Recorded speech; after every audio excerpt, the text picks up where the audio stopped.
I work as a security guard for a company that takes jobs no one else will. Part 2. So, a lot of you were asking to hear more about my job and the duties that come along with it. I'll be sharing in this post more about the stories I have and what I heard from the other guards. I know you particularly wanted to know about the woman in Building 6, so I'll be sharing my experience with that first. This happened about a year ago, but I still dread going back to the building every time during my patrol. I was doing a sweep of the building, using my flashlight to illuminate my path. As I was done checking one of the offices, as I turned around, my heart nearly popped out of my chest at what the beam of my flashlight landed on. It was a woman in her late 20s with unkempt hair and raggedy clothes. She was just standing there, staring at me, not even flinching at the light in her face. I was about to talk to her, thinking she was a squatter, completely forgetting about the rules, since I had never once encountered her by then.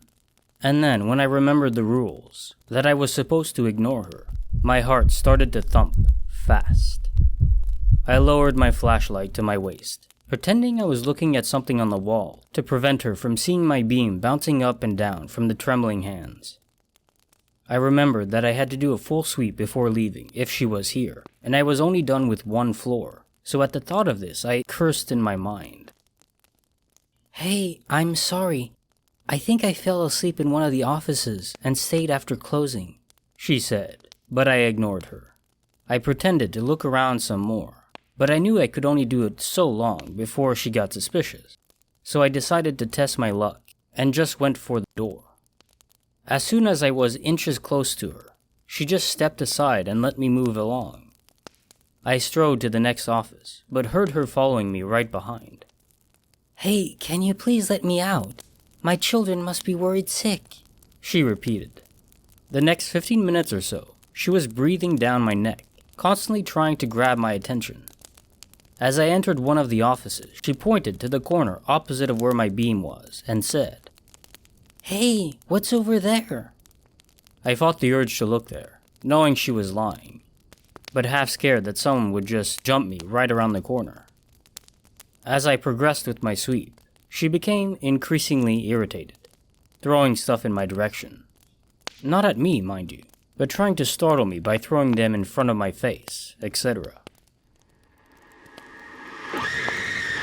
Suddenly jumping in my walking path with a loud scream before moving aside again, clasping her hands over her mouth, and pointing behind me with wide eyes, which screamed utter fear, even saying things like, "I know you can see me. I know you know I'm here. I can see how scared you are."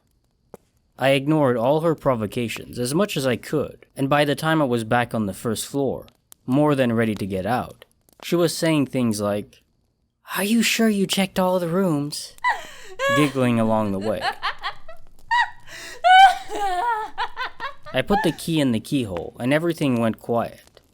I didn't wait to see if she was gone, but instead just went out as calmly as I could and locked the door behind me. I couldn't sleep for a few weeks after that. A few months ago, I was stationed in an office building. At first it seemed like a common job, but I knew there was a catch before I even signed up. Sure enough, I was right. My partner and I were stationed on floor 43, which was undergoing renovations. Our job was to simply stand in the front of a door. The door had a card reader, and we were given access, but were strictly forbidden from entering. People in hazmat suits would be coming in and out all day long, from 8 a.m. to 4 p.m. We were to let them in and out as they pleased, keeping track of the number of people who came and went. Now the catch was, after 4 p.m., we were ordered not to let anyone in or out. That meant even if someone knocked on the door at 4:01, we were to ignore them entirely.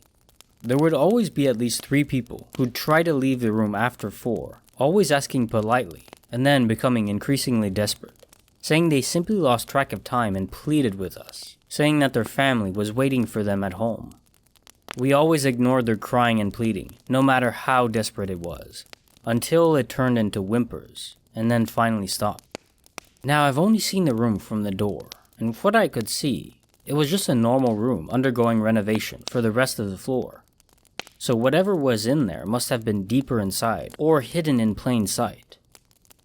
As for the numbers we tracked, the number of people who would go out by the end of the day was always lower than the number of people who went in.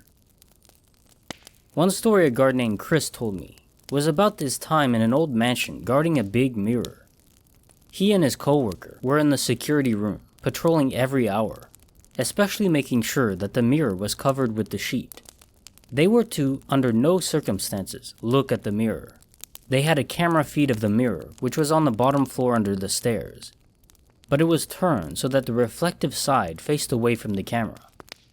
This one night, Chris's coworker goes for a patrol, and as he enters the mirror room, suddenly the sheet just slides off. Now the guy who told me this said it was technically impossible for the sheet to just come off, because it was fastened tightly. But somehow it did, and his partner just finds himself staring at the mirror. Chris locks the security room, as per the instructions from HQ, and calls the intervention team. Meanwhile, he glances back at the camera feed, only to find his coworker just staring blankly in the mirror. He thought the camera was frozen, but the timer was moving, so his partner was just very still. He tried radioing him, but there was no response. After about a minute or so, all of a sudden his partner pulls out a gun, puts it in his mouth, and blows his brains out. Chris was transferred the next day since a special team was sent to secure the mirror, and his services were no longer needed. One position that everyone is massively trying to apply for is a surveillance office in a small town close to my own. Why they want the position is what I'll get to in a bit. So basically, the camera feed on the monitors in HQ over there cover various private households. One of the households is said to have a man in a suit show up at the doorstep from time to time. Now usually, guards need to go out on the address to make sure everything is okay or apprehend the intruder. But for this specific individual, HQ left a very unique guide. Here are the instructions left by HQ. If the security official notices an individual in business attire on camera 12 during his shift, the steps below must be followed when confronting the individual. Step number 1. Approach the individual and wait for him to turn around. He will continue to smile for the entirety of the conversation, but should his expression change, disengage and run to safety as quickly as possible. Be advised that while firearms are not prohibited, they are highly ineffective against the individual. Do not turn or look away from the individual once he has turned around, unless you need to evacuate. Step number 2. The individual will, after turning around, inquire, "Lovely night, isn't it?" If the individual has not asked this question, follow the previous step and evacuate. Step number 3. If the individual has inquired the aforementioned question, respond with, "Yes it is, what can I do for you?" Or, "Indeed it is, how can I help you?" A combination of both works as well. If the individual ceases to smile during this interaction, proceed to evacuate immediately. Step number 4. If done correctly, the individual will now ask, "Can you sing me a song?" If he says anything else, evacuate. Step number 5. From here, you are to sing the pre-taught song to the individual while ignoring his taunts and distractions. If so much as one word, pause, tone, or stress are missed, evacuate. If the individual stops smiling during the song, evacuate. Step number 6. If done correctly, the individual will say, "Splendid, thank you for the beautiful song." If he says anything else aside from that, evacuate. Step number 7. If step 6 was done correctly, close your eyes for at least 10 seconds and then open them. On the front steps where the individual stood will now be a briefcase containing a large sum of money, while the individual himself will be gone and the household safe. Step number 8. On the way back, the security official may encounter people of various ages in dire need of help. Most common occurrences include starving women and newborn babies, lost children, an attractive young woman hitchhiking, etc. They are to be ignored and not offered assistance under any circumstances.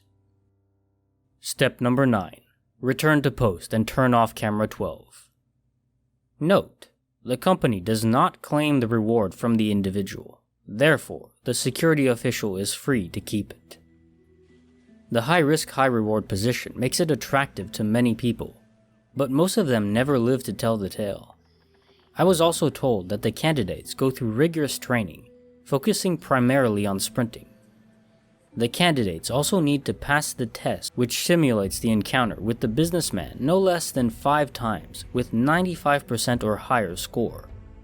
They are forced to remember the song perfectly, going through a computerized scanner which detects any notes which were off. I don't know what the song is, but I was told it's a simple tune which sounds like something taught in preschool.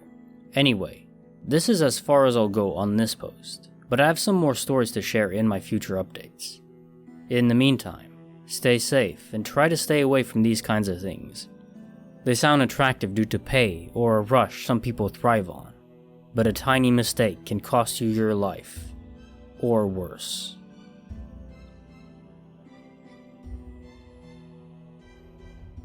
This is Kinetic Symphony.